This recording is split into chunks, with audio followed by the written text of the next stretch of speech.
Welcome to our test kitchen here at Poco Dolce Confections in San Francisco. I'm Kathy Wiley. And my name is Juan Carlos.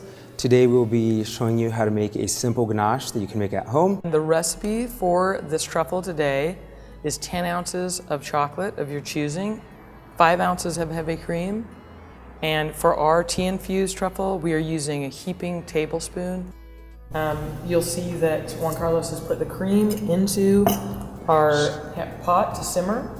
He's added in a heaping tablespoon of our tea, Lapsang Souchong. If you're familiar with that, it's actually a smoky tea from China. It should go really well with the cream and the chocolate. So we now have our tea-infused cream at the ready temperature. We're going to strain that over our chocolate. And the heat on the cream is just enough to go ahead and melt your chocolate. You're going to carefully fold this together until you get all the chocolate and the cream incorporated and emulsified. And that's going to give you a really silky, smooth texture that just melts in your mouth.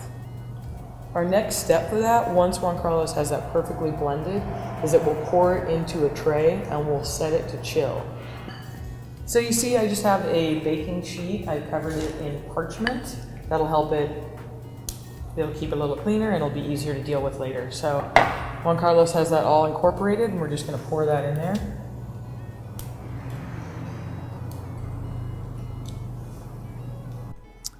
We now have our formed and solidified truffle ganache, and we've gone ahead and cut it into squares. You can see Juan Carlos is hand dipping. It's going directly into a cocoa powder.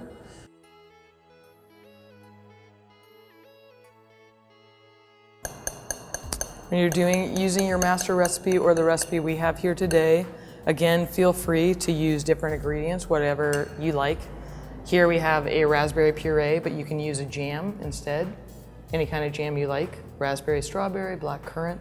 A combination that we like to use here at Poco Dolce is a cinnamon and chili blend, and that gives it an Aztec or Mayan feel, which is the original spices that were used in South America when chocolate was first being used as a food. So thank you very much for joining us at the test kitchen here at Poco Dolce Confections.